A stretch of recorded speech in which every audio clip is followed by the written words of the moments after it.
الكريم رب اشرح لي صدري ويسر لي أمري واحلل عقدة من لساني يفقهوا قولي.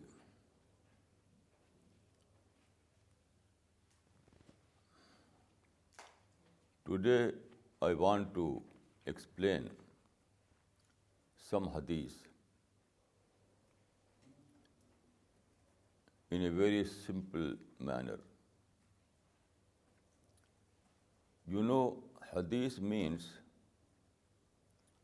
sayings or conversation. The majority of hadith is conversation between the Prophet of Islam and his companions or people of that period. So Quran and Hadith both are authentic in Islam, authentic source. The only difference is that Quran is preserved in its original words, that is God's words. But Hadith is also preserved, but it is words of Prophet and not words of God. So Quran is the word of God and Hadith is the word of Prophet. So both are authentic source in Islam. Now,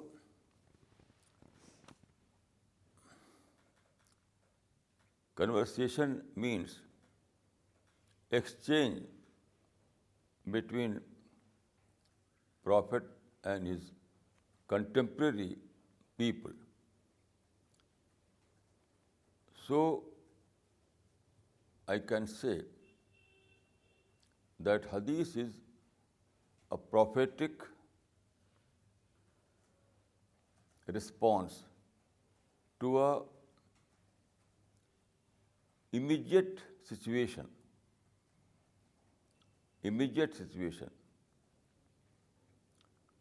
So majority of Hadith is like this. Hadith is a prophetic response to the immediate situation. But at the same time, every hadith has an eternal connotation. So if you try it, you can translate all these hadiths in your contemporary situation. It is upon you. So every hadith has an immediate reference, but at the same time, it has, at least potentially, a contemporary reference. So it is upon you. By this method, you can apply all those hadiths in your contemporary situations. So it is very important.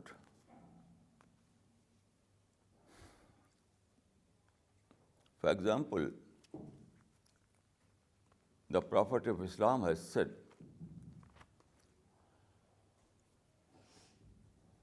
Hurmatul mu'mini akramu hurmatan min al-Kaaba.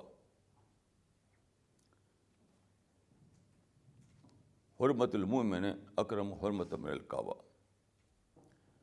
Mu'min is respectable more than the Kaaba. I think that here mu'min is an immediate reference. Because at that time the audience was consisted of mu'mins. So Prophet said like this. So mu'min here, word mu'min is here as an immediate reference. Otherwise, the real meaning of this hadith is that hurmatul insani akramu hurmatan min al-Kaaba. The respect of a man is more than the respect of Kaaba. Then there is a hadith, al-Muslimu man salama al-Muslimuna min lisani wa yadihi. Muslim is one by whose hands and tongue Muslims are safe. Here Muslim, the word Muslim is also as an immediate reference, because when Prophet said at that time, the audience was Muslim. But also in this hadith there is an eternal connotation, extended connotation. So in this extended sense, this hadith means al-Muslimu man salima an-nasu min lisanihi wa yadihi. That is, Muslim is one by whose hands and tongue people are safe. So it is very important to know that all the hadiths have immediate reference. So you have to translate it into an eternal reference. Otherwise, you will fail to know the deeper meaning of hadith.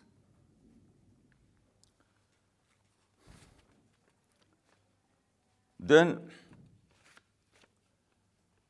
there is a hadith. Hadith means saying of the Prophet of Islam.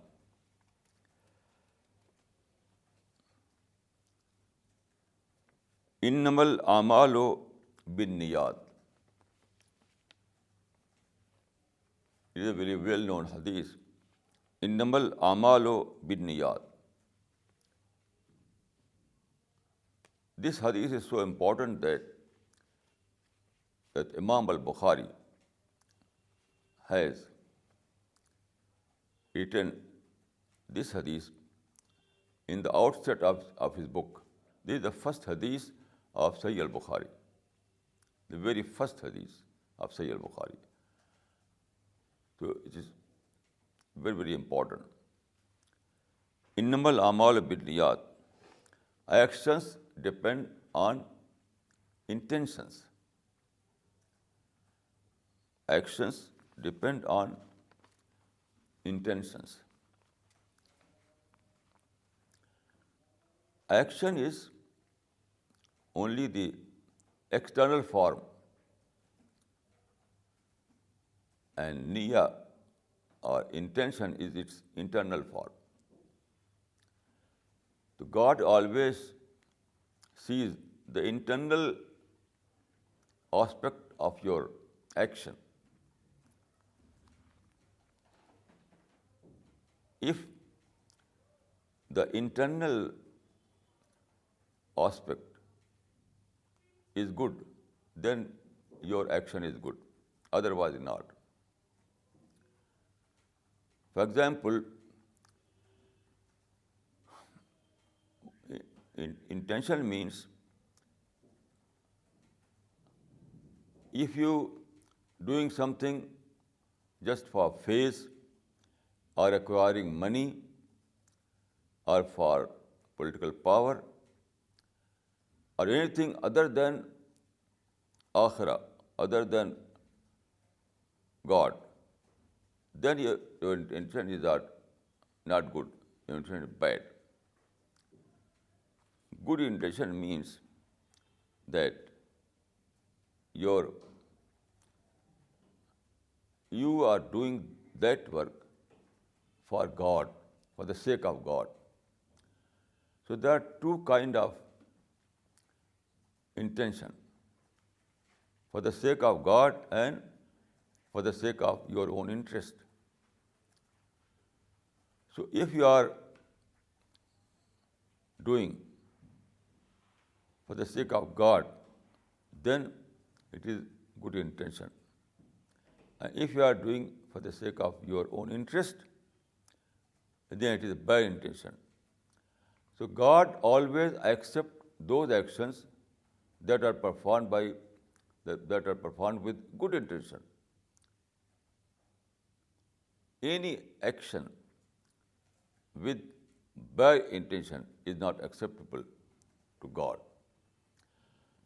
So according to this hadith, it is very important to know that there are two kinds of intentions: for the sake of God and for the sake of God and for the sake of your own interest. So only those actions that are performed for the sake of God, that are rewardable. And all those actions that are performed for the sake of your own interest, that are not rewardable, but that are punishable. So everyone must go to introspection. Everyone must know. Everyone must scrutinize his own intention. It is very important. Before doing anything, you have to scrutinize your own intention, because only good intention is acceptable to God. Bad intention is not acceptable to God. So, innamal a'malu binniyat. Actions depend on intentions. This is very important. Then there is a hadith, al-imanu ma'rifatun bil qalb. Al-imanu ma'rifatun bil qalb. It means that realization. Iman means faith. Al-iman means faith. Faith is a realization by heart. It means that iman is not simply a recitation of some words. For example, if you say La ilaha illallah, it is not iman. It is recitation. And simply recitation is not iman. Iman is realization. And realization pertains to the heart.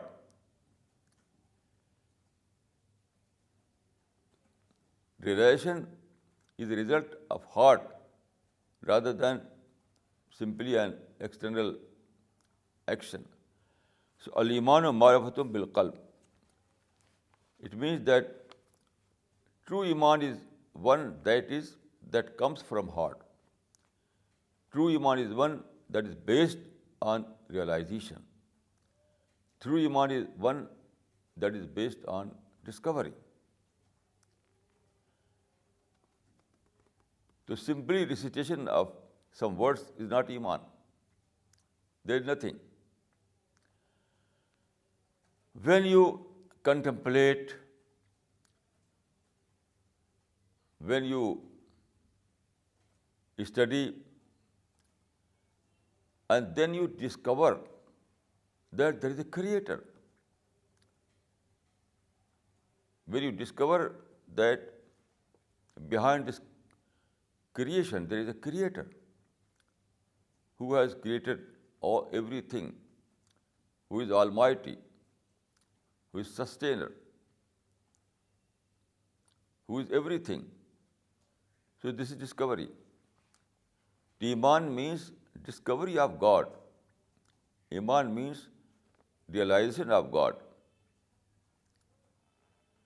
So when you say La ilaha illallah, you are simply declaring what is in your heart. So Iman begins from realization and not from recitation. Iman or faith, I mean true Iman or true faith, begins from inner realization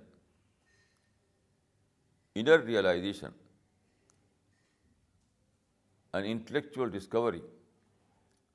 When you receive this kind of inner experience, that is Iman or faith. Without this experience, without this inner realization, without this intellectual discovery, there is no true faith. So there is no true Iman. So such kind of Iman is the beginning of Islam. Such kind of faith is beginning of the Islamic way of life.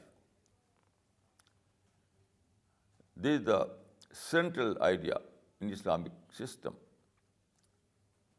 All the teachings of Islam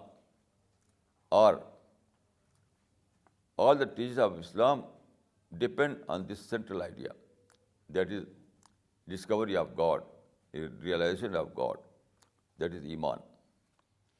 This is one aspect of Iman. This is one aspect of Islam, that is realization of God by heart.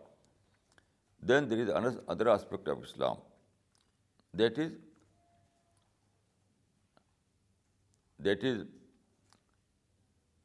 well-wishing, compassionate. When you are a true mu'min, when you realize God, then you become well-wisher of mankind. Both are interdependent. The Prophet of Islam said to one of his companions that in tusbihu wa tumsi walaysa fi qalbika ghishun li ahadin faf'al fa innahu min sunnati. It means that always see your heart. If you find that there is no malice in your heart, if there is no revenge in your heart against anyone, then you are a true mu'min. And it is this kind of people who will find entry into paradise. The Prophet said that always examine your heart.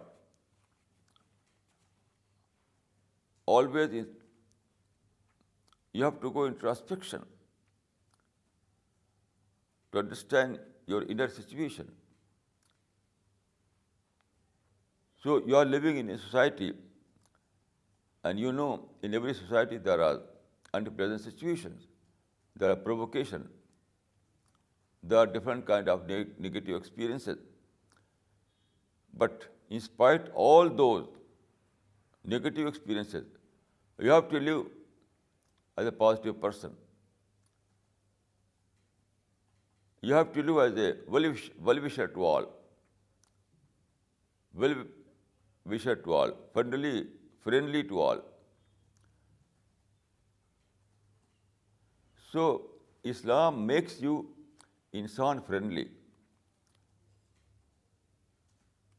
Islam makes you insan friendly. Insan friendly means that in spite of all those negative experiences, you have to maintain friendship and well-wishing. Don't take any excuse. Don't take any kind of negative experience as an excuse. No. If you have a good excuse, don't use it in this regard. If you have a good excuse, don't use it. You are not allowed to go to negative reaction. It is unlawful in Islam. So even if you have a good excuse to be negative, even then you are not allowed to be negative. You have to maintain your positivity in every situation. You have to maintain your positivity in every situation.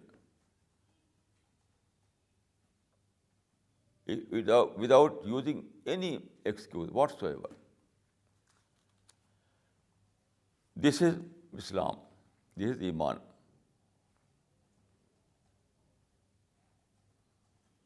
So one aspect of Iman is realization of God. And the other aspect of Iman is living as a well-wisher among people. These are two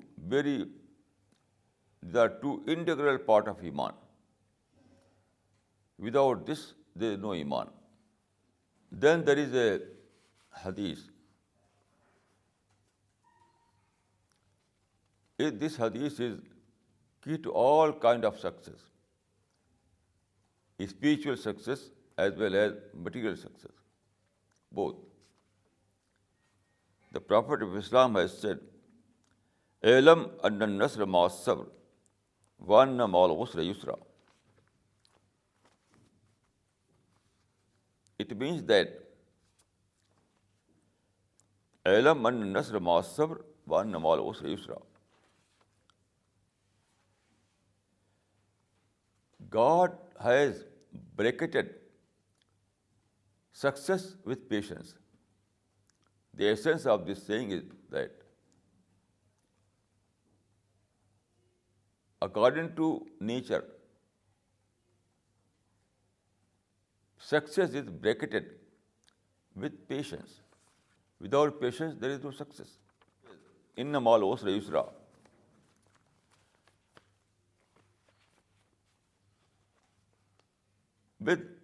With every hardship, there is ease. It means that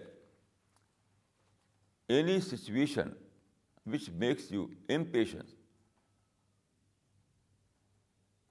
you have to understand that in that situation, there is also, in that negative situation, there is also a positive aspect. Inna ma'al usri yusra.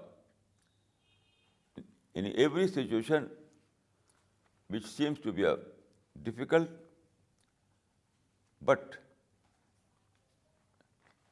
in that situation also there is a ease. It is law of nature.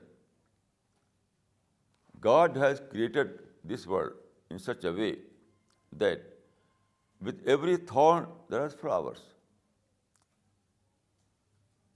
With every night there is morning. So with every difficulty there is ease. Every problem there is a solution. This is the law of nature. So you have to keep patience. Patience means wait and see policy. What is patience?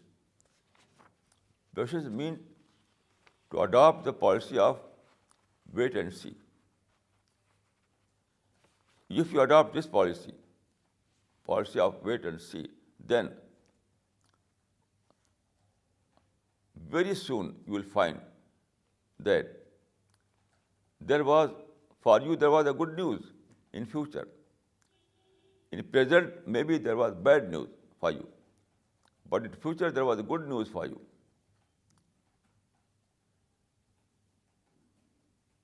So, patience is key to success in this sense. If you keep patience, then it means that you are waiting for the better future. There is a hadith, Afdalul ibadat intidal al-farj. It means that it is also an ibadah, worship, that you believe that after every difficulty there is ease. Afdalul ibadat intidal al-farj. It means that if you find that your present is not good, you have some problem in your present, you have to believe with conviction that the future will be good for you. If at present there is night, then you have to believe that after some time there will be morning, there will be daylight. So if you believe on this law of nature, on this divine law, then that is like worship, but like ibadah.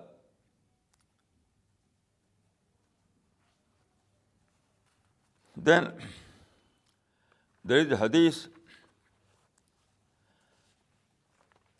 La taqul law, fa inna law min amali shaitan.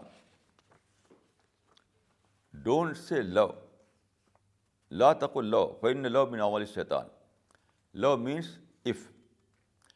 Don't say if, because if is a static thought. You know, every time everyone has some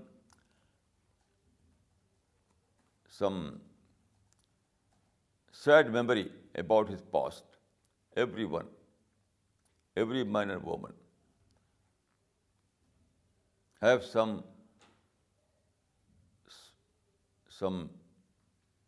sad memory about their past. So they say that if I fail to avail that opportunity, if I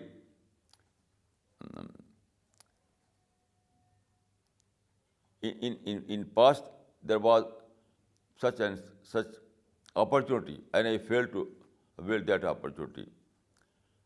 Have I availed that opportunity? I was in success.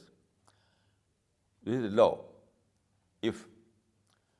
So if is a static thought, because why it is static thought? This kind of thinking always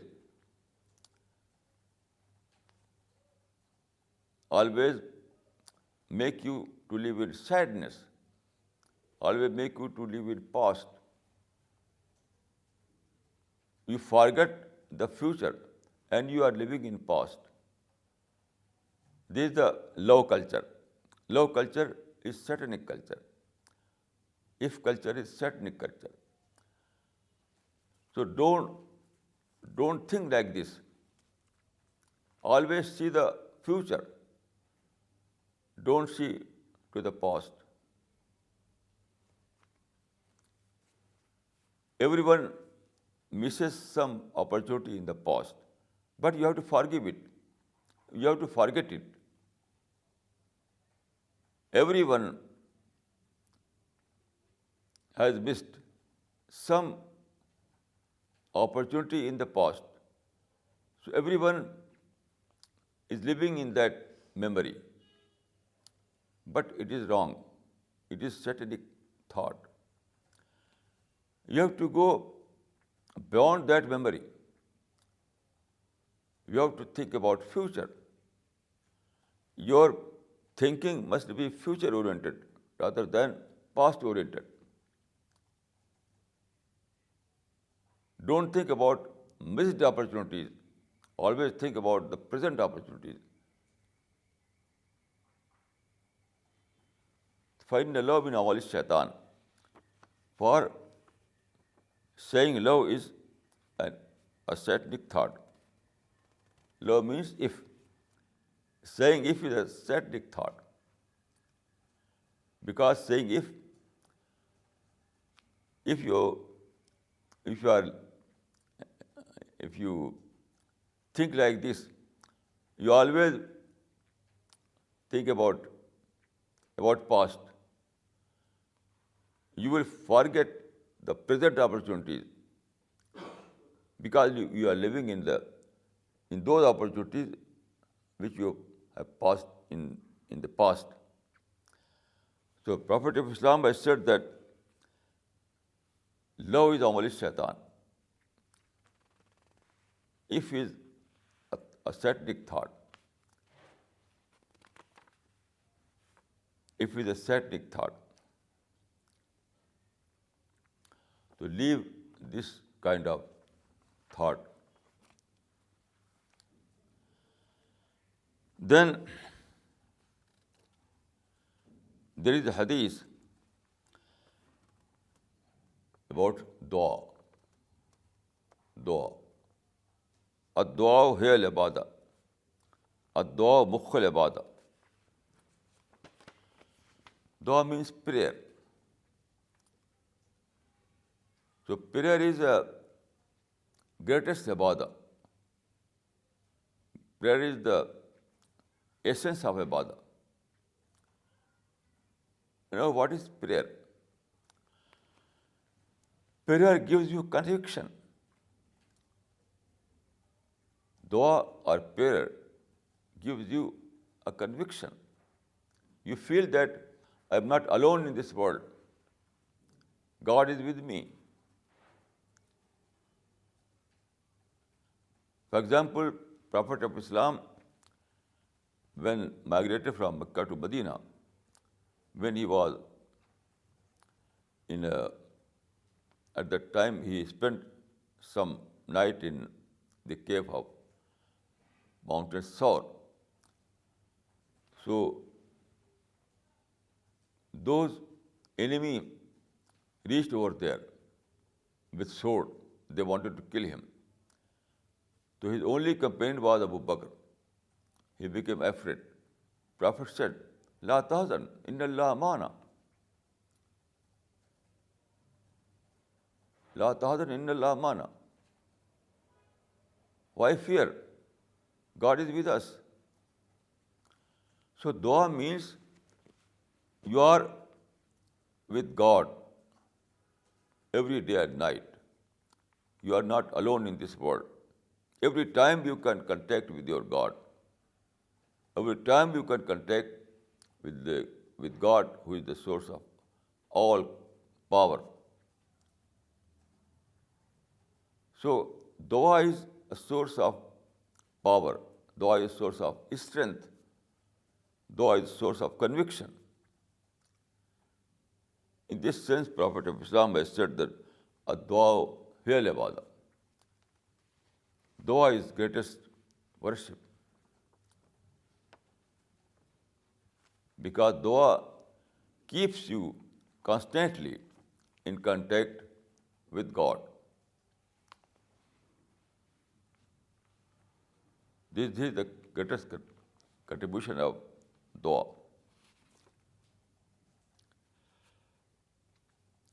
Then there is a hadith, al-mu'minu man aminahu an-nas ala dama'ihim wa amwalihim. A true believer is one by whose hands people are safe. People are safe.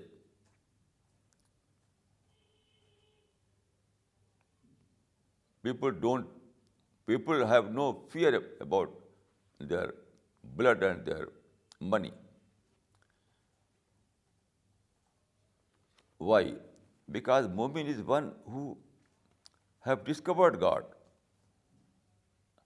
And one who has discovered God, he will find fear in his heart about God. Because God is Almighty. We are accountable to God. Discovery of God means we are accountable to God. So this kind of iman and faith makes you very, very sincere, very cautious. When you discover that God is your Lord, your sustainer, your creator, at the same time you discover that you are accountable to God. And when you discover this fact that you are accountable to God, it is but natural that you will be very, very cautious about your actions, about your speech. So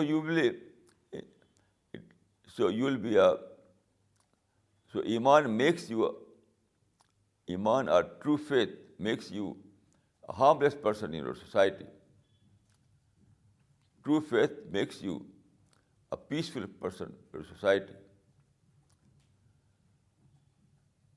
True faith makes you a disciplined person in your society. In single word, I can say that true faith makes you a predictable person in your society. Predictable person in your society. This is true faith. Then there is a hadith.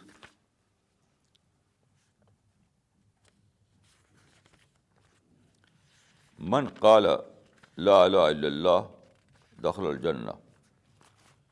One who says that there is no God but one God, he will find entry into paradise. It means that one who realizes that God is the Lord of the universe, God is the Lord of paradise, and God is everything. This discovery or this realization revolutionizes his life. So this kind of character is the true mu'min. And one who possesses this kind of character, he will find entry into paradise. Mu'min means a person in which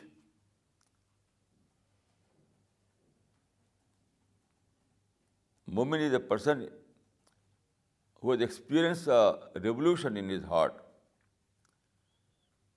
Iman is a revolution. The one who has received this kind of revolution and who is a changed personality, he will find entry into paradise. So such kind of Iman is a certificate to paradise. Such kind of true belief is the only certificate to paradise. So Iman is not simply a recitation, Iman is a realization. And the realization of God is everything.